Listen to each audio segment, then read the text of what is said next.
All right, we're going to go ahead and continue on with the oval window here. I just need to get these seats out of the way. So I'm going to go ahead and do something with them. I went ahead and sandblasted them pretty well. And I'm going to treat them for rust. And these ones I couldn't really fit in the sandblaster very good. So I just stripped them with the stripping wheel, which works really good to take the rust off. And then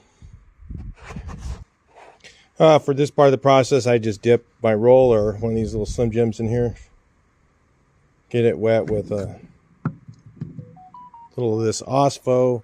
I like to use Ospo for some of this stuff. It just depends on what I'm doing. Some things I use the other one. I like the Rust Converter Ultra too. I think it's a little bit, I don't know, they both work the same. There's stuff I like about that one better, stuff I like about this one better for some things. For doing this, this one seems to work pretty good because I can use the roller over and over, versus the other stuff it gets kind of hard on the roller. So let me bring you guys back a little bit so you can see. And then just going to treat all the rust. I got a lot of it off with the sandblaster, all this heavy scaling stuff, and there's just this little bit left. To get all this off with the sandblaster would just take way too long, so it's easier just to treat it at this point. It does the same. People say, no, it's better to do the other. It's opinion. Depends on what you want to do. You can do whatever you want. I was commenting on another guy's channel, does everything with lead. I'm like, hey, if you want to do that, that's fine. It's how you want to do it. It's not because it's better, it's because that's how you want to do it. In my opinion, I have friends with 20-year-old restorations, 20 plus years old, no paint chipped anywhere. And they're not cars that I did, but he had them done, had one done years ago. Not one paint chip in it, really. And they didn't use lead on it. So you don't need to use that if you have to. He used all plastic filler, and there's no cracks in it. He drives it a lot, but he keeps it in the garage. That's the main thing, is after your restoration's done, how you treat the car is really what makes the difference. And if you leave it outside a little bit, that's all right, but if you're in a dry climate, if you're in, Hawaii, or you're in Florida, that's just going to die quickly. So anyway, that's how I do that. Hopefully you guys can see enough of that in frame that you kind of get the idea. Just get it all coated. Let that set for a while. And then, put it back together. I'm going to do that, then I'm going to prime it with epoxy primer, probably. That's what I'll probably use, and some sort of other primer maybe, and then I'll paint them, and they'll sit for a while until I'm ready to put them back in the car. But that way they won't be continuing to rust. I don't be as worried about them. I can put them away and they'll be out of the way. So, all right, talk to you later in the video.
All right, these came from Wolfsburg West. All right, when it comes to floor pans, you can go with the cheaper ones from Clocker Home, or well, I don't know what the other brand is, the Danish stuff. But anyway, you're going to have to fit them usually. So it's, you know, they're only, I think if you're a really good metalwork guy, you can make the other ones work no problem. But especially if you're new, the Wolfsburg West ones will usually just drop right in. The holes are going to line up. Everything's going to just fit. So, I mean, not everything they sell is like that, but a lot, they try to make everything they manufacture like that, like almost like an original part.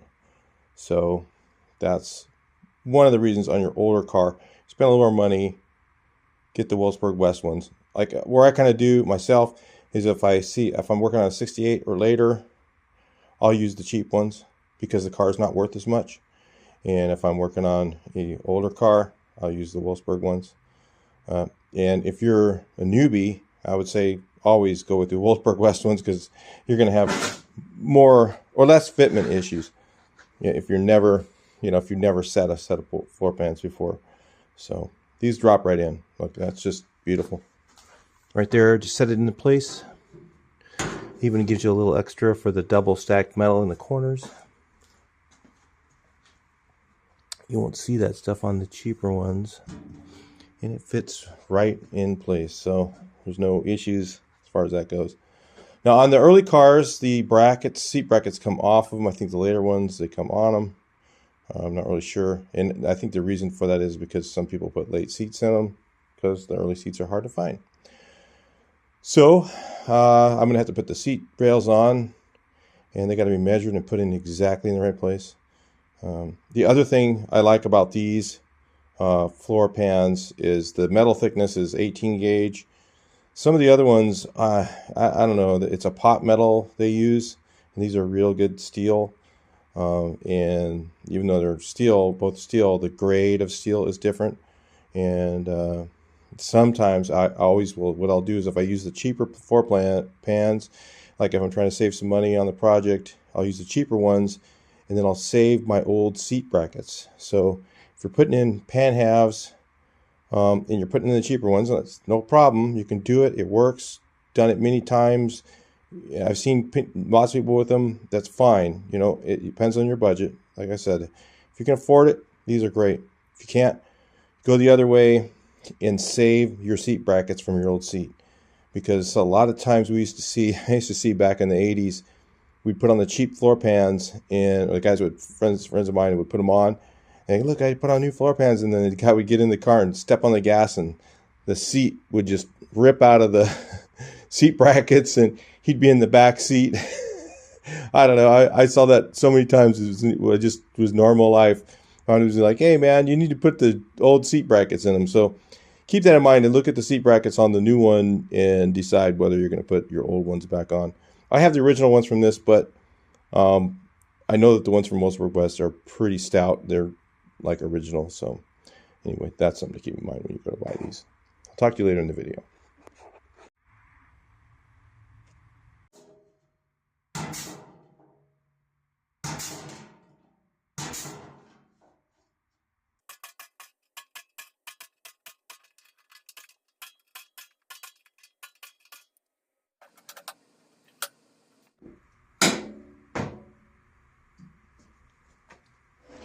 All right, so I started out here to pull this up nice and tight. So I can see there's more of a gap back here. It needs to get pushed in a little bit more. So what I'm going to do is I'm going to work the back and push it down, push it down, push it down. And that's going to kind of push it this way to fill in that gap. It would be okay just the way it is. But I'm going to try and get it a little tighter. So, you know, what I'm going to do, like I said, I push this down, line this edge up. Had to edge weld right here a little bit, but I'll just grind that off. It's all right. And then I'm going to fill the holes. Now, the reason I put 3 holes, it's really hard to get penetration through that small hole on there. So if you use one of these Harbor Freight hole punches, it doesn't make a very big hole. So it's better to try and do a couple of them, 2 or 3 of them together. So just so you know, that's my little trick there. Today I'm going to be using the VEVOR MiG 250. If you guys haven't watched the review video on this, this is the cheapest good welder you can buy. It is dirt cheap. It's less than $300, quite a bit less. And there's coupons and stuff between now and Christmas. If you were thinking about buying a welder, really, I would check this one out really carefully. Check the link in the description. We'll see if it's for you. I'll talk to you again a little bit later in the video, but that's what I'm going to be using on this. And check that review out. You really won't believe this thing is that good for the price.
Right, so I got a lot of this done here. And if you notice, I had to get this part really hot. I turned up the heat a lot, and even this up here too. I noticed when I put them on, if you see here, I had to edge weld some of that because I missed, or it just didn't penetrate. So I turn the heat up way hotter. And of course, when that happens, you start burning edges off and stuff because the heat's so hot. But you need that hot because that's double thick underneath, and then you're going through a single thick 18 gauge, so you got to have it pretty hot. The back you don't, because it's still just two pieces of 18. It doesn't have that third layer like it does up here. So keep that in mind if you're doing these. Make sure you turn the heat up, because if you don't, when you grind it, you'll hear it sound hollow. When it sounds hollow and you're going over an area, that means that part's not, the welds didn't stick, they pop back off. So like right here, I felt hollow, so I just welded it up. Then when I get done, I'll paint this and I'll seam seal right over all that. You won't be able to see it. Carpet's going to be over it anyway, but anyway, that's the right way to do it. I watch guys a lot of times cold weld that, and you really can't. You got to have it really nice and hot, or it'll, it'll come off. Of course, I probably overdid it a little, but that's fine. It's better to have it too hot than too cold, for sure. So now we got to put on the seat brackets. So they're kind of, these on this 54 are different than your other years. So your other years will have the whole piece that goes over, and that's the ones I've usually done. So I'm more familiar with those, and they just go on. These ones here, you got to measure from this edge to that edge, and I mean, it's got to be spot on. If it's a little bit off, this thing, the seat, when the seat's in there, it'll be loose, and when it'll come off, it'll unhook, then your seat falls off, and that wouldn't be good when you're driving it, right? So let's take a look here at how this is done. Look at this one here. Let's get you guys somewhere where you can see. Now, if you can see, this is narrow up here and wide back there. And then the new ones, so I always got to take a real good close look at everything. Now I noticed that the new one here has this notch, and the other side has this notch here, you see. So has that one and that one.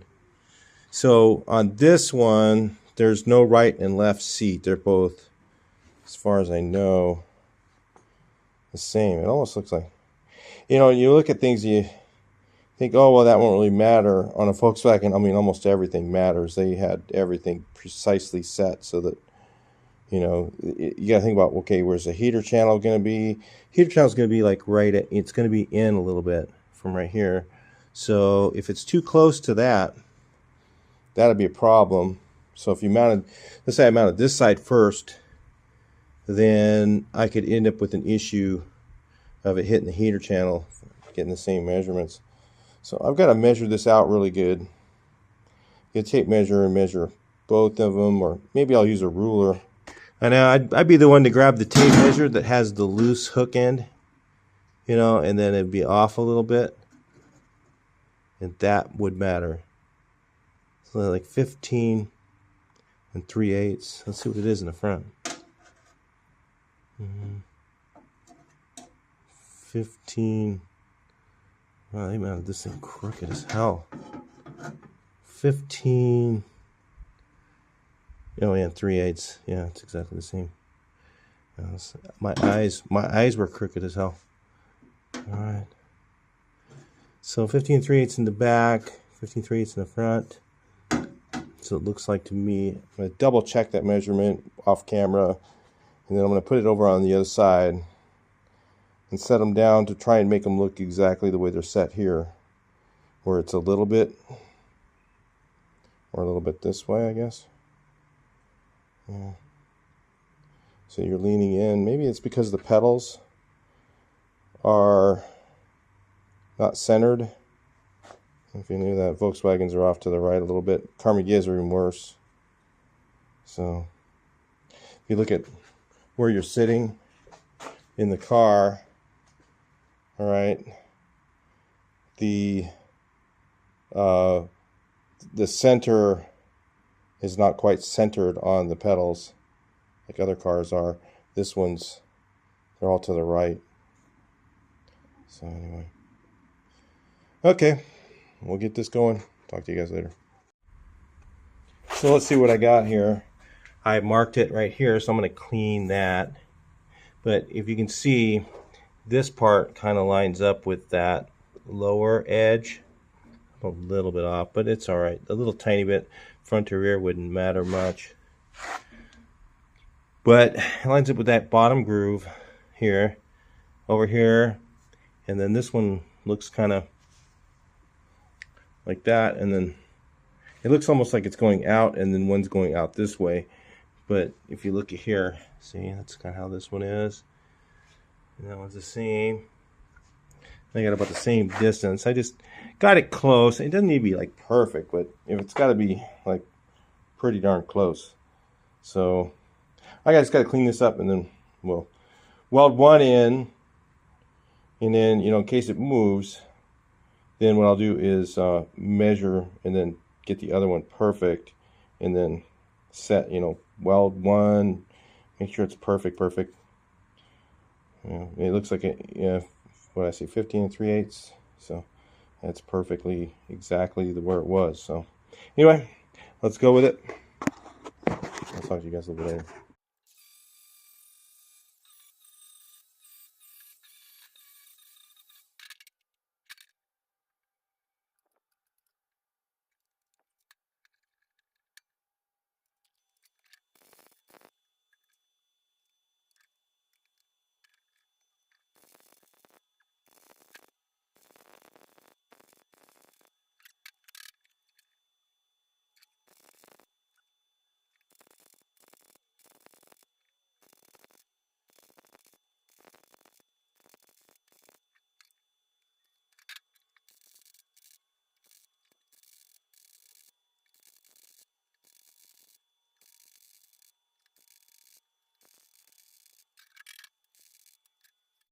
All right, let's see how we did here. This one here came out really moundy, so I was lucky that was the first side, because I knew that I couldn't grind back in here. So I was real moundy trying to smooth it out, and then I forgot that these are electro-galvanized, so they have a zinc coating on them, so it makes welding a little more fun. But I should have ground off this one, but I didn't. But I just heated up to set the settings a little hotter, kind of burned it off as I went, but it still ends up kind of moundy when you do that. I could have got it really nice if I wanted to. Again, the seats are going to be in here, carpet's going to cover it. I might grind them down a little bit with the little tiny thing there I got, and then it won't be perfect looking, but at least it'll be a little less moundy than it is. This one looked really bad, but it's because I had to do all the different settings. Again, I'm using the VEVOR. This welder works great. It just, you got to do your settings. For instance, if I was using the yes welder, I probably got that pretty flat. This thing, you just set the settings and it adjusts it perfect. I mean, I thought it was really easy to weld with. You know, but I don't know. They both work great. Just depends on what you want to spend. This thing's dirt cheap. The other one's a little more money, but it's still a good welder. I mean, it just depends on what. If you're willing to spend a little more money, you get a little bit more because you get, you know, automatic settings. So that is pretty nice. For beginners, it's really, even for me, setting the settings on this was really hard to do for that weld, to try and get it to look really nice. And I've welded a lot, but I'm not really particular about my settings, getting it really dialed in and playing with it and all that stuff like some guys are. I try and just make it stick. That's my most important thing. I don't care about anything else, really. All right, something's wrong with this picture. That's what I got, but it's because these are like the later, I don't know, all the ovals had earlier a different style. So, you don't really see much other than this end. Let's look at the difference here. You can see. So you don't see much other than this end, right? You see under here, there's a little lip like the other one. I think it's a little shorter. Let's look. Let me back you guys up. I can't see either. I can see better through the camera than I can down here. So the bottom kind of has that little thing, doesn't it? It kind of cuts off right there. and then you just see it's square. I think what I want to do is just kind of make them look similar. I mean, it doesn't have to look exactly the same, but just when you're on one side of the car, if you see this looks so much different than the other side, then it just looked kind of funny. So I think what I'm going to do is just take, let's look at what I'm going to do here. I think what I'm going to do is just cut this off right here and then just weld the seam and then shorten this a little bit. Take the grinder and just shorten that and just cut that off. I don't know if I'm going to do, you know, this top part you can't really see, like right here. That's like under the running board. So doing the work to try and make it look like that, it would be kind of pointless, I think. And this might be stronger. That's why they made them this way, I think, later, because they were always twisting. Remember, on the cars, if you ever had an old Bug, you'd always see these things all twisted. And the early ones, especially because they weren't made the same as the later models, put this extra support out here, I think. So, yeah. I think that's what I'm going to do. I think I'm just going to leave these ears here and then kind of make the out part, the part that sticks out, look the same as the old one. A lot easier than trying to, or they have, some guy has them in England, you know, want $80 a piece, or 80 euros. What's that, $120 plus shipping? No, thanks.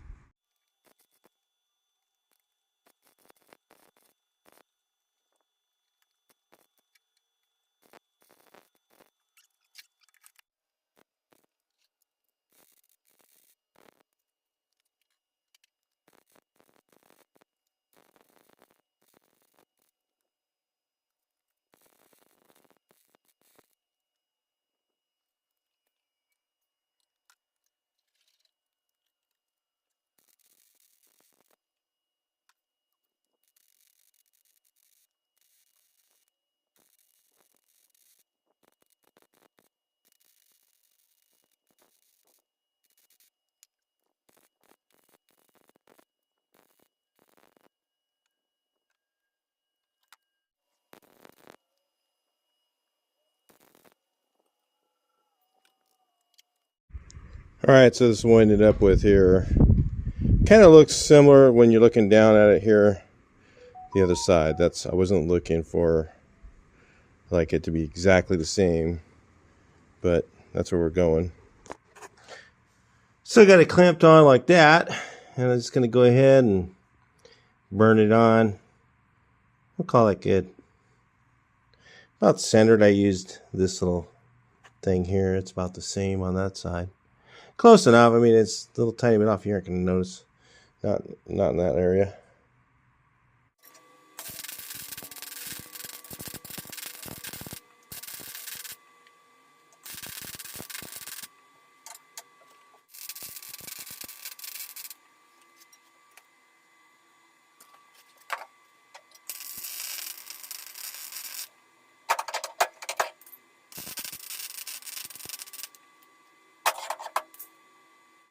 Alright, since we're going 6-volt again, okay, got a little jacked up. I'll just run thread chaser over it. I'm just going to put this in from underneath. This is the original one. So I'll show this guy from underneath here. And plug weld those 2 holes there. We should be good. Got to use a lot of heat though. Alright guys, I think that's about it for the pan half. So I got everything on this thing. That looks pretty good. Let's look at that. That's what's going to be sticking out. This little end. That looks very similar to this side. See how it's just a square tube? It's sort of the same. It looks pretty close. Well, like I said, all you see is the little square sticking out, the running boards right here. But that just gives it, you know, more looks like more original versus, I mean, I could have replaced the whole thing with one of those ones from Europe and it would have been exactly like the other side. But honestly, this part's underneath the running board. We're not doing a upside down mirror job restoration on this car. I don't do that stuff anymore. Okay, so looking up ahead. So let's see.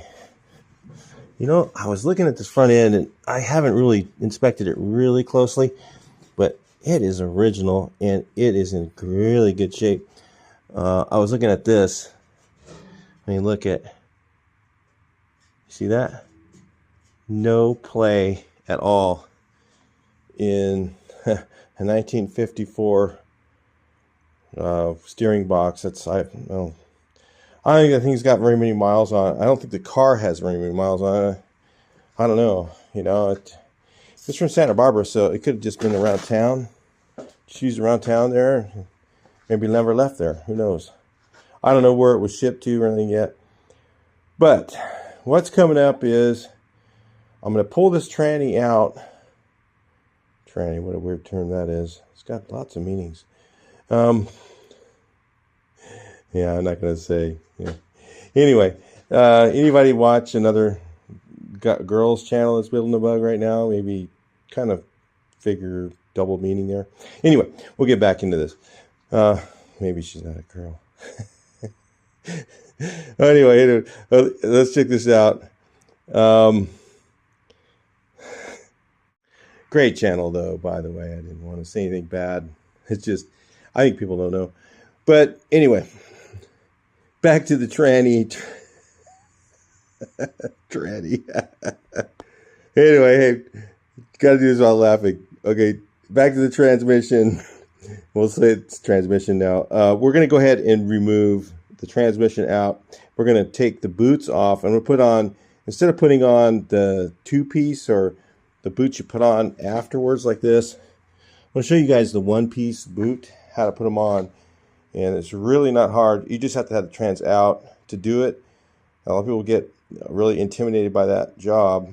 But if you got a car and you're in restoration mode like this, it's really a good idea to get those one-piece boots on, because they last a lot longer than these, have less issues. A lot of guys, if you ever do put on these type of boots here, always don't put the seam at the top. That's the biggest mistake everybody makes. Because what happens is that seam, when it'll gather, okay, it won't be able to gather the same as this does, and it'll be tight, and it'll pull on the bottom of the boot and tear it again.